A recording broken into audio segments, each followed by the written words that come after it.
है हमारी इस नई क्लास में। आज की इस नई क्लास में हम पढ़ेंगे रीट एग्जाम के लिए प्रीवियस ईयर के top 50 question with extra detail, जो आपको आपके एग्जाम में सीधे सीधे देखने को मिलेंगे। बिल्कुल भी समय खराब ना करते हुए अब हम अपनी क्लास चालू करते हैं। धन्यवाद। जिन लोगों ने अभी तक हमारा चैनल को सब्सक्राइब नहीं किया है वह एक बार हमारे इस चैनल को सब्सक्राइब कर लेंगे। 1. भाषा के 4 कौशलों का सही क्रम क्या है? ए. पढ़ना, लिखना, बोलना, सुनना। बी. सुनना, बोलना, पढ़ना, लिखना। सी. बोलना, सुनना, पढ़ना, लिखना। डी. लिखना, पढ़ना, सुनना, बोलना। उत्तर बी. सुनना, बोलना, पढ़ना, लिखना। 2. एक शिक्षक को विद्यार्थियों की कक्षा में रुचि बनाए रखने के लिए क्या करना चाहिए? ए. कठोर अनुशासन बनाए रखना। बी. रोचक शिक्षण विधियों का उपयोग करना। सी. कठिन गृहकार्य देना। डी. केवल पाठ्यक्रम तक सीमित रहना। उत्तर बी. रोचक शिक्षण विधियों का उपयोग करना। 3. बालक के संज्ञानात्मक विकास की प्रक्रिया को किसने समझाया? ए. पावलोव। बी. जीन पियाजे। सी. कोहलबर्ग। डी. थॉर्नडाइक। उत्तर बी. जीन पियाजे। 4. रचनात्मकता का सबसे बड़ा अवरोधक कौन सा है? ए. स्वतंत्रता। बी. अनुशासन। सी. प्रेरणा। डी. भय। उत्तर डी. भय। 5. भाषा का सबसे महत्वपूर्ण कार्य क्या है? ए. ज्ञान देना। बी. संप्रेषण करना। सी. लेखन करना। डी. नियम बनाना। उत्तर बी. संप्रेषण करना। 6. एनसीएफ 2005 के अनुसार शिक्षण में किस पर जोर दिया गया है? ए. रटने पर। बी. कंठस्थ करने पर। सी. व्यवहारिक ज्ञान पर। डी. पाठ्यपुस्तकों पर निर्भरता पर। उत्तर सी. व्यवहारिक ज्ञान पर। 7. अधिगम का अर्थ है? ए. जीवन जीने की कला। बी. ज्ञान अर्जन की प्रक्रिया। सी. परीक्षा में सफलता। डी. खेलकूद में भाग लेना। उत्तर बी. ज्ञान अर्जन की प्रक्रिया। 8. बहुविकल्पीय प्रश्नों का मुख्य लाभ क्या है? ए. निर्माण में सरल। बी. शीघ्र जांचने योग्य। सी. मूल्यांकन में सटीकता। डी. केवल रटने के लिए उपयोगी। उत्तर सी. मूल्यांकन में सटीकता। 9. बालकों के सर्वांगीण विकास में कौन सा कारक अधिक महत्वपूर्ण है? ए. परिवार। बी. विद्यालय। सी. समाज। डी. सभी। उत्तर डी. सभी। 10. कुनन शब्द किस भाषा से लिया गया है? ए. संस्कृत। बी. अरबी। सी. फारसी। डी. पुर्तगाली। डी. पुर्तगाली। 11. बाल केंद्रित शिक्षा का उद्देश्य क्या है? ए. बच्चों पर शिक्षकों का नियंत्रण बढ़ाना। बी. बच्चों को रचनात्मक और स्वतंत्र बनाना। सी. बच्चों को परीक्षा में उत्तीर्ण कराना। डी. बच्चों को अनुशासन सिखाना। उत्तर बी. बच्चों को रचनात्मक और स्वतंत्र बनाना। 12. भाषा कौशल के प्रकार कितने होते हैं? ए. 2। बी. 4। सी. 5। डी. 3। उत्तर बी. 4। 13. अधिगम के स्तरों का वर्गीकरण किसने किया? ए. ब्लूम। बी. पियाजे। सी. गार्डनर। डी. थॉर्नडाइक। उत्तर ब्लूम। 14. बच्चों में भाषा विकास की सही अवस्था क्या है? ए. रोना, स्वर निकालना, शब्द बोलना। बी. शब्द बोलना, रोना, वाक्य बनाना। सी. रोना, वाक्य बनाना, स्वर निकालना। डी. स्वर निकालना, रोना, शब्द बोलना। उत्तर रोना, स्वर निकालना, शब्द बोलना। 15. रचनात्मक लेखन का उद्देश्य क्या है? ए. शब्द ज्ञान बढ़ाना। बी. वर्तनी सुधारना। सी. सृजनात्मकता को बढ़ावा देना। डी. अनुशासन सिखाना। उत्तर सी. सृजनात्मकता को बढ़ावा देना। 16. किसने कहा कि बालक जन्म से ही एक कोरा कागज है? ए. पावलोव। बी. स्किनर। सी. लॉक। डी. वाटसन। उत्तर सी. लॉक। 17. सक्रिय शिक्षण का क्या अर्थ है? एक शिक्षक की प्रमुख भूमिका। बी. विद्यार्थी की सक्रिय भागीदारी। सी. गृहकार्य देना। डी. अनुशासन बनाए रखना।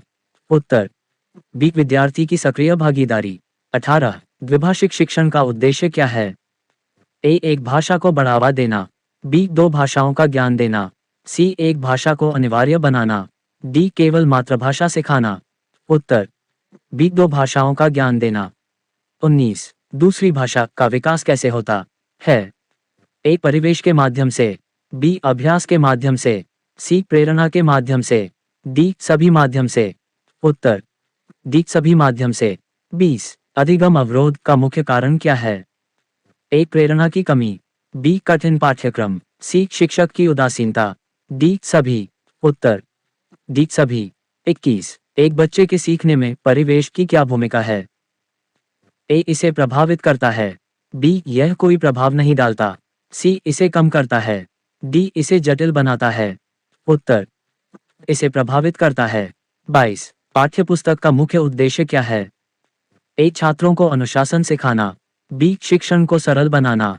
सी. कक्षा को नियंत्रित करना। डी. छात्रों को परीक्षा के लिए तैयार करना। उत्तर बी. शिक्षण को सरल बनाना। 23. स्वर और व्यंजन में अंतर को पहचानने की प्रक्रिया को क्या कहते हैं? ए. भाषा बोध। बी. श्रवण कौशल। सी. स्वन बोध। डी. व्याकरण बोध।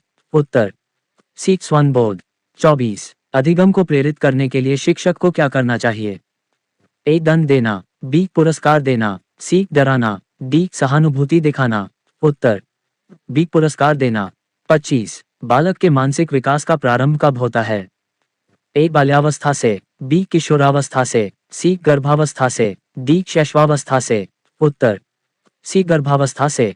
26. गणित को बालकों के लिए रोचक बनाने के लिए क्या किया जाना चाहिए? ए. कठिन अभ्यास कराना।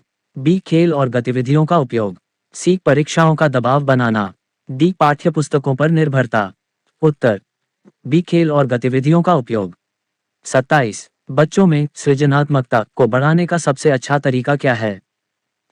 ए. रटाना। बी. खुली चर्चा कराना। सी. अधिक गृहकार्य देना। डी. अनुशासन पर जोर देना। उत्तर बी. खुली चर्चा कराना। 28. बहुबुद्धि सिद्धांत किसने दिया? ए. गार्डनर। बी. पियाजे। सी. वाइगोत्स्की। डी. स्किनर। उत्तर गार्डनर। 29. बच्चों में सामाजिक गुण विकसित करने के लिए कौन सा तरीका सबसे अच्छा है? ए. अनुशासन सिखाना। बी. समूह कार्य कराना। सी. परीक्षाओं का आयोजन। डी. पाठ्यपुस्तकों का अध्ययन। उत्तर बी. समूह कार्य कराना। 30. प्राथमिक कक्षाओं में मूल्यांकन का उद्देश्य क्या है? ए. बच्चों को उत्तीर्ण या अनुत्तीर्ण करना। बी. बच्चों के विकास का आकलन करना। सी. बच्चों पर दबाव बनाना। डी. कक्षा में अनुशासन बनाए रखना। उत्तर बी. बच्चों के विकास का आकलन करना। 31. नवीन शिक्षण विधि का प्रमुख उद्देश्य क्या है? ए. परीक्षा में अच्छे अंक प्राप्त कराना। बी. छात्रों की सक्रिय भागीदारी सुनिश्चित करना। सी. पाठ्यक्रम को जल्दी पूरा करना। डी. छात्रों को अनुशासित बनाना। उत्तर बी. छात्रों की सक्रिय भागीदारी सुनिश्चित करना। 32. व्यक्ति केंद्रित अधिगम का क्या अर्थ है? एक. शिक्षक केंद्रित अधिगम। बी. विद्यार्थी के अनुभव और रुचि पर आधारित अधिगम। सी. पाठ्यपुस्तक आधारित अधिगम। डी. परीक्षा आधारित अधिगम। उत्तर बी. विद्यार्थी के अनुभव और रुचि पर आधारित अधिगम। 33. बच्चों की समस्याओं को समझने के लिए शिक्षक को कौन सी क्षमता होनी चाहिए? एक. नेतृत्व क्षमता। बी. सहानुभूति। सी. कठोर अनुशासन। डी. समय प्रबंधन। उत्तर बी. सहानुभूति। 34. प्राथमिक कक्षाओं में कहानी सुनाने का उद्देश्य क्या है? ए. बच्चों का मनोरंजन करना। बी. भाषा कौशल को बढ़ाना। सी. अनुशासन सिखाना। डी. बच्चों को शांत रखना। उत्तर बी. भाषा कौशल को बढ़ाना। 35. सीखना किस प्रकार की प्रक्रिया है? एक. सरल प्रक्रिया। बी. स्थिर प्रक्रिया। सी. सतत और जटिल प्रक्रिया। डी. एक बार की प्रक्रिया। उत्तर सी. सतत और जटिल प्रक्रिया। 36. स्काफोल्डिंग का अर्थ है? ए. बच्चों को स्वायत्त बनाना।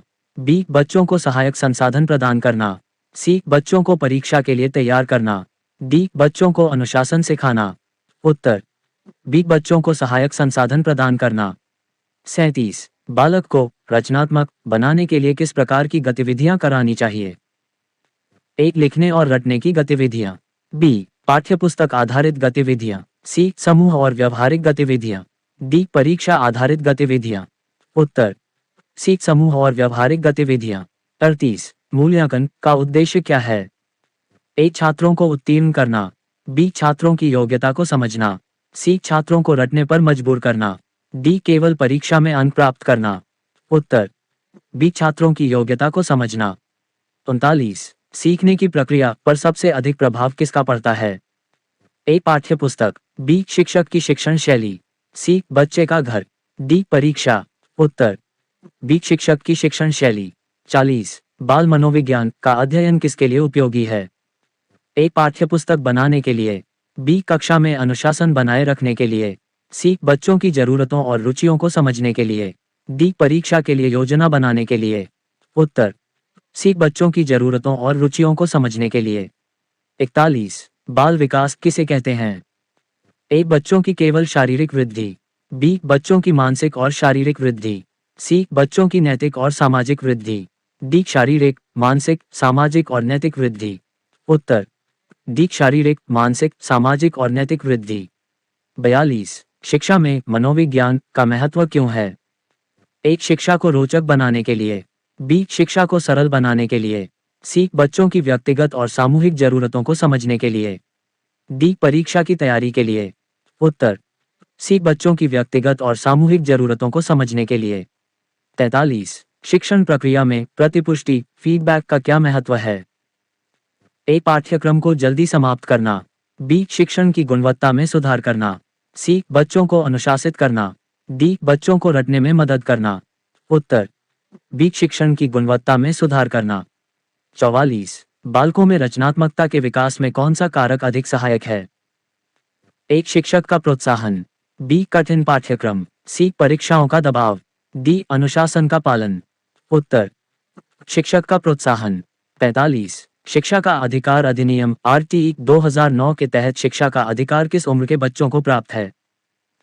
ए 3 to 14 वर्ष, बी 6-14 वर्ष, सी 5-16 वर्ष, डी 6-18 वर्ष। उत्तर बी 6-14 वर्ष। 46 बाल विकास का सिद्धांत किसने दिया? ए पियाजे, बी कोहलबर्ग, सी वाइगोत्स्की, डी गार्डनर। उत्तर पियाजे।